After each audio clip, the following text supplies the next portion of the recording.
ዩቲዩብ ለመጀመር ምንም ነገር አያስፈልግም። ፍላጎቱ ካላችሁ በዚህ ቪዲዮ የማሳያችሁ አፖችና በእጃችሁ ያለው ስልክ በቂ ነው።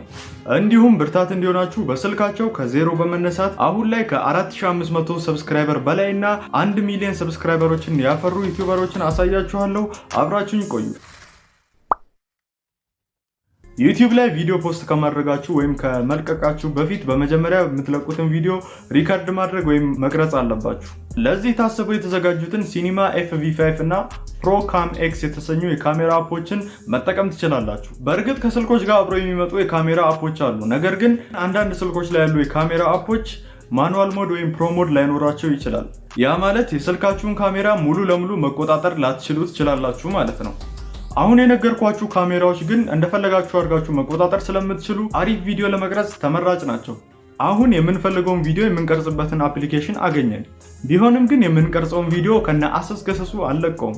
ስለዚህ ለቪዲዮ ኤዲቲንግ የተዘጋጁትን ካፕከት እና VN ወይም ቭሎግ ናው የተሰኙ አፕሊኬሽኖችን ብትጠቀሙ በጣም አሪፍ የሆኑ የኤዲቲንግ ቱል ስላላቸው ቪዲዮአችሁን በአሪፍ መልኩ ኤዲት አድርጋችሁ አሪፍ ቪዲዮ ማዘጋጀት ትችላላችሁ። በተጨማሪም ፊልሞራጎ እና ካይን ማስተር የሚባሉ አፕሊኬሽኖች አሉ።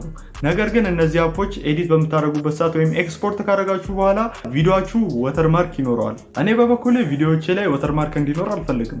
ቪዲዮአችንን ኤዲት አድርገን ከጨረስን በኋላ ለቪዲዮአችን ፖስተር ወይም ተምኔል መስራት ይኖርብናል። ለሱ ደግሞ ካንቫ እና ፒክስአርት የተሰኙ ሁለት አፕሊኬሽኖች አሉ። ፒክስአርትን ለተምኔል ኤዲቲንግ ብቻ ሳይሆን ለተለያዩ የፎቶ ኤዲቲንጎች መጠቀም እንችላለን።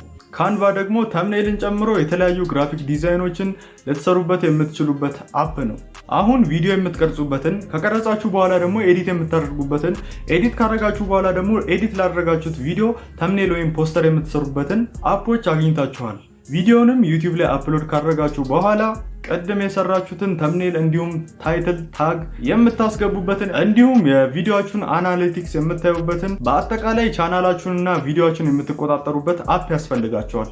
ታዲያ በራሱ በዩቲዩብ ካምፓኒ የተሰራውን YT ስቱዲዮ ወይም ዩቲዩብ ስቱዲዮ የተሰኘውን አፕሊኬሽን መጠቀም ትችላላችሁ። በቃ አሁን ቪዲዮአችሁን ኤዲት አድርጋችሁ ታይትል ጽፋችሁለት ተምኔል ሰርታችሁለት እንዲሁም የተለያዩ ጣጣዎችን ጨርሳችሁለት አፕሎድ ካደረጋችሁ በኋላ እዚህ ጋር የሚያበቃ ይመስላችኋል።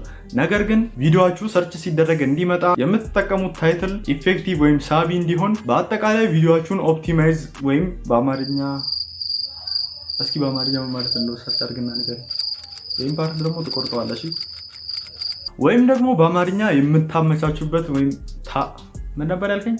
አዎ ብቻ ቪዲዮአችሁ ትኩረት እንዲስቡ አድርጋችሁ እንድታስተካክሉ የሚያግዛችሁ አፕ ያስፈልጋችኋል። ለዚህም ቲዩበዲ እና ቪዲዮኪው የተሰኙ የስልክ አፕሊኬሽኖችን መጠቀም ትችላላችሁ። በመጀመሪያ ቃል እንደገባሁላችሁ በስልካቸው ጀምረው ከዜሮ ተነስተው 1 ሚሊዮን ሰብስክራይበር እንዲሁም 4500 ሰብስክራይበሮችን ያፈሩ ዩቲዩበሮችን አሳያችኋለሁ ብያችሁ ነበር። የመጀመሪያው በስልኩ ጀምሮ አሁን ላይ ከ4500 በላይ ሰብስክራይበሮችን ያፈራው ወጣት ታዳጊ ዩቲዩበር አማኑኤል ይባላል። የዩቲዩብ ቻናሉ አሜ ወይም ድሮ ስሙ አሜስ ኢንተርቴይንመንት በሚለው ልታውቁት ትችላላችሁ። ሲጀምር በቮይስ ኦቨር ምናምን ነበር የጀመረው። እንዲያውም የድሮ ቪዲዮ ላይ ሪያክት አድርጎበታል። ገብታችሁ ማየት ትችላላችሁ። ገብታችሁ እንድትመለከቱት ሊንኩን ዲስክሪፕሽን ቦክስ ላይ አስቀምጥላችኋለሁ። ሁለተኛው 1 ሚሊዮን ተከታይ ያፈራው ዩቲዩበር እሸቱ መለሰ ዶንክ ዩቲዩብ ነው። ልክ ሲጀምሩ እነ ሰራዊት ፍቅሬን ይመስለኛል ኢንተርቪው ሲያደርጉ በስልካቸው ነበር የቀረጹት። እናም በብዙ ሺህ የታየላቸው ስለሱም ቪዲዮ ሰርቷል። እሸቱ መለሰ በራሱ ቻናል ላይ ይመስለኛል ኮሜዲያን እሸቱ መለሰ። በነገራችን ላይ ኮሜዲያን እሸቱ መለሰ ሁለት ቻናል ነው ያለው። አንደኛው ዶንክ ዩቲዩብ ብዙዎቻችሁ የምታውቁት ድንቅ ልጆች ምናምን ፕሮግራም ብዙ አይነት ፕሮግራም የሚቀርብበት ቻናል ነው። ሁለተኛው ደግሞ የግል ቻናሉ ነው ኮሜዲያን እሸቱ ኦፊሻል የተባለው ቻናሉ ማለት ነው። እናም እንዴት ዩቲዩብ እንደጀመረ ቪዲዮ ሰርቶ በራሱ ቻናል ላይ ይመስለኛል እዛ ላይ ለቆታል። በጣም ያበረታኝ ቪዲዮ ነው። እናንተም ገብታችሁ እንድትመለከቱት እጋብዛችኋለሁ። በቀጣይ ቪዲዮ እስክንገናኝ ድረስ ምን አስጠበቃችሁ? የቴሌግራም አካውንታችሁ ሀክ እንዲደረግ ለማትፈልጉ ሰዎች ያዘጋጀሁት ቪዲዮ አለ።